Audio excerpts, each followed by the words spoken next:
Alright guys, welcome back to VALORANT News. A huge day in the VCT yesterday. Sentinels versus Loud was the series that many of us expected. Loud getting the victory, Sentinels going down and finding themselves with absolute backs against the wall, praying for some results to go their way if they want to still make it to the playoffs. The chances right now are very low indeed, in the ballpark of 10% probably to make it to the playoffs, meaning their chances of getting to Master Shanghai are effectively in the gutter. What has happened with Sentinels? TenZ certainly responds to that. Big response as well to the massive yay drama of yesterday as well. Very much enjoyed your thoughts in the comments. Hit the like button if you enjoy. Subscribe if you're new as always. I'd greatly appreciate it. Let's just get straight back into this, right? Because we talked about this in yesterday's video. There was lots of reaction to it. Gangster revealing a 1:30 clip from scrims. Now, as I said yesterday, I don't think there was really anything in this. There was lots of reaction from other players saying that, you know, Ye's annoyed at the players on his team for not listening to comms in scrims. You know, that's perfectly fair and reasonable behaviour. I didn't really think there was anything in this. I know that, you know, many other players have said that, like, that's just standard procedure in practice when things aren't going so well, when you're a player that wants to win and wants the best out of your teammates. And even as Busio says, you know, if one of my players talked to me like that, I call him a pussy and never to speak to me like that again. But the implication is for many that it's just one of those things that you get up and you move on and then you continue onwards from there. So, you know, that was part of the drama. Then a lot of the reaction was, should Gangster have said this in the first place? As I said yesterday, you know, it's not professional, obviously, but like, this guy's retired, comes out of retirement to talk some trash and start some beef. Fair enough, it's causing entertainment. Should he have done so? You know, probably not, but also should Ye have apparently offered 10 grand to get this guy benched? That's the real killer for me, if that's true. We don't know if that's even true. There wasn't any follow-up on that. You know, whether that was said to Ocean, the coach, as like a joke from Ye. Like, we just don't know the answers to these questions, right? And as Governor says of Talon, I think no matter the reasoning, posting clips of ex-teammates out of spite is, you know, a major L and is an unspoken rule you shouldn't break. But, you know, basically, Gangster says, who cares what you think? Unspoken rule, yeah, be for real, like, let's kind of crack on here. So, you know, then Gangster goes on to say, wow, like, esports is summed up perfectly because more people are upset about me leaking scrims than someone trying to bribe my coach to bench me. So if this is true, then obviously it's completely outrageous. But, you know, we just don't know the answer. Now, Steel got involved here as well. So many pros afterwards were coming out and defending Ye, and we'll certainly talk about that. Steel was on the other way. And, well, I'm not surprised that Steel said something because we know that this guy's had his beef with Ye and is one of the absolute prime Ye haters from the DSG days. But I do think that now he's kind of working on an official capacity with the broadcast. I maybe wouldn't have expected Steel to talk about it in the way that he did. Maybe it's fine and it doesn't matter. But, you know, when you're working on the official stream, you'd think that maybe drama like this, you wouldn't necessarily need to air out publicly. But whatever, look, as I say, it's entertaining. I don't care at the end of the day. I'm not trying to get these guys to stop talking trash on Twitter. That's the name of the game here in North American Valorant. But, yeah, Steel says it's obviously really hard to be a player in esports with a small profile because it's hard to speak out about things without a bunch of blowback. I'm glad that he was able to go out and share this. So kind of, you know, agreeing with his perspective on doing so. George Geddes then kind of had a reply and says that, are you encouraging posting a clip because it makes Ye look toxic, unprofessional on your part? And, well, Steel absolutely claps back on this one, which I'm not going to read through, but if you choose to, you'll probably have a good time reading it. There was then a further response here. Steel had a thread talking about the whole help Suez thing, but also he says, I'm close to the situation, how it's affected lives. I've been the victim of false narratives. And he basically says, I don't usually condone this type of behaviour, i.e. leaking the scrims or whatever,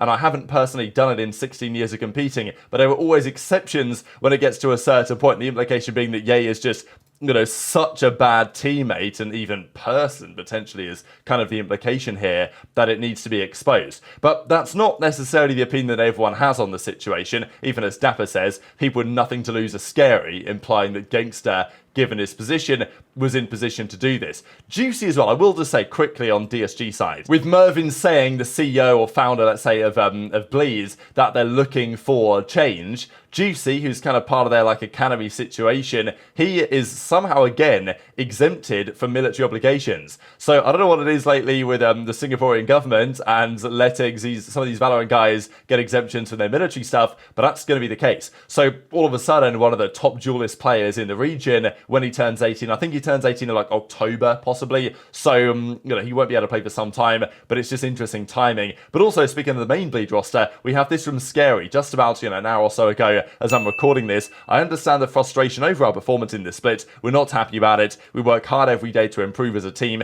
Very sad to see Ye getting so many negative comments. We're a team, we're accountable for this. Jake has been trying his best, giving us all, and he has not been toxic to us. So this is what Scary says on the team. The implication was, and it was, said very heavily from other players that were trying to, basically dive on the Ye hate train, that, well, Ye was toxic to me, therefore he's being toxic to these bleed guys, he's ruining their culture, he's got to go type thing. And look, I just think that it's all rather unfortunate the way this has played out, and people are really just trying to jump on the bandwagon of bringing Ye down. And look, sure, if he actually tried to bribe his coach 10k to drop this guy, which we don't know if that's true or not, we don't have really any evidence to suggest what the story is on that, maybe Ocean would be the only man that would be able to tell us what actually happened on that, then sure, that is obviously a major point that is worthy of discussion, but everything else seems rather speculative. And this is when we did get, many players defending Ye's situation, and I think it was nice to see many players coming out and saying, look, from our experience,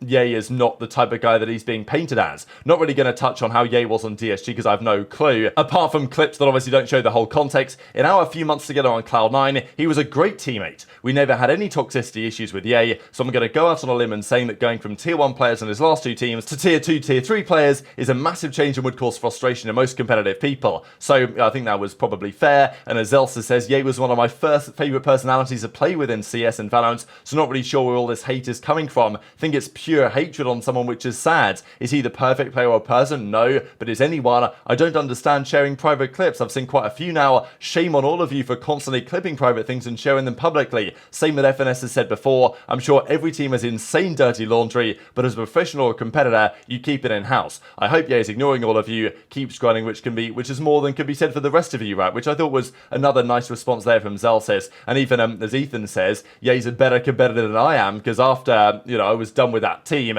I would just have retired. But, he's obviously keeping on going. If you all think what he said was bad or toxic, I hope my scrims never get leaked, which is the point that I'm making, right? It's like, that clip from scrims is so tame compared to what a lot of teams have going on. So anyway, that was the Ye situation. I'm sure there'll be updates in due course. But let's talk about some of the matches around the world. Starting actually in the Chinese side, Tylee went down 2-1 to Wolves yesterday. We then saw EDG lose their first game in a while against FPX. This is, you could argue, has been coming somewhat, but EDG do not have the leads they previously had over their teams in that region. Life had a great performance here. It was a 2-1. Edward won the first game 13-4 on the pick of FPX, but after that it was, Bind 13-11 and then 13-4 on the Ascent Decider. Dominant performance here on the Yoru by Life, so very impressive. EDG is still going to get to the playoffs, no problem at all on that side. We also had Global Esports, took down Detonation, Focus Me 2-1, so, fair play to GE. They got a victory on the board, another one, after, going down map 1. They then brought it back 13-5, 13-11 on the Ascent in a massively important deciding round. So that region now looks like this. Global Esports are 2-4.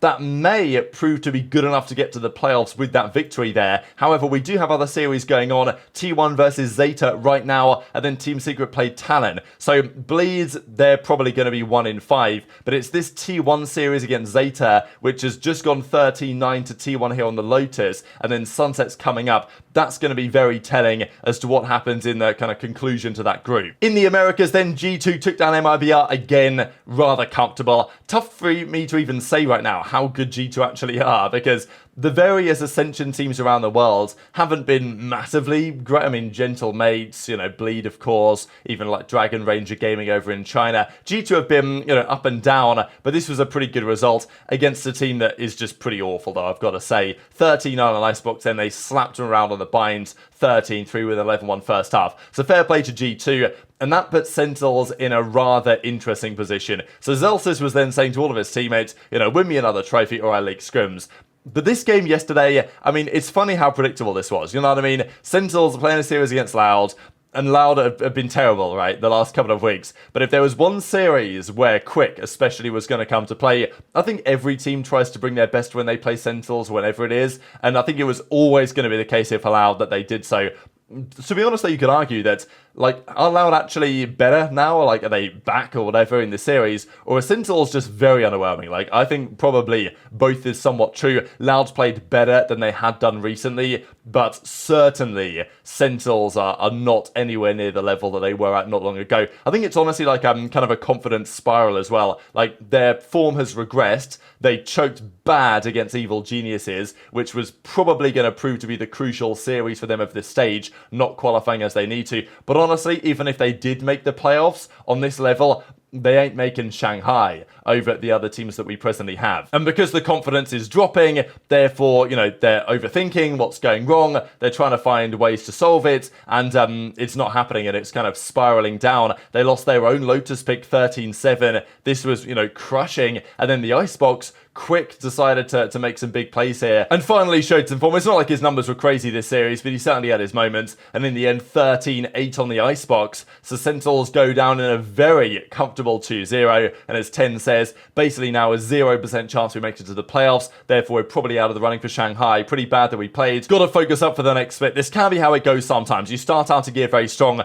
Maintaining that is, of course, always going to be the challenge. And, you know, Zeltis had a really bad time this series, actually. The game 2, 6-16 here for Zeltis, and as he says, yeah, really let my team down today. And as Kaplan says, yeah, sucks our split has gone. We got the buffer from winning at the early part of the season. They've got to turn that around. I think there was always going to be a slump for Sentinels at some point. I didn't think the slump would be anywhere near this bad, to be perfectly honest, and you know, they can turn it around. But the fact that they've gone from winning their region, winning Masters Madrid, and now almost certainly won't even be at the playoffs is pretty embarrassing, quite honestly. So Sentinels are 2-3. The problem is for Sentinels that despite the fact that there are still 4 teams in Group Omega with less than 2 wins, they can no longer rely on the whole, well, Loud only gets 1, EG only gets 1, therefore there's 4 spots in Alpha, because if that's to happen, then Sentinels will be last, right? Because if Loud and EG both lose, then NRG would win and G2 would win, which guarantees Sentinels not to be in position. So they need to hope that actually, you know, Loud and especially EG do win, and they can therefore take a spot of some of these other teams, assuming, of course, they beat Furia. So this is how it stands at the moment,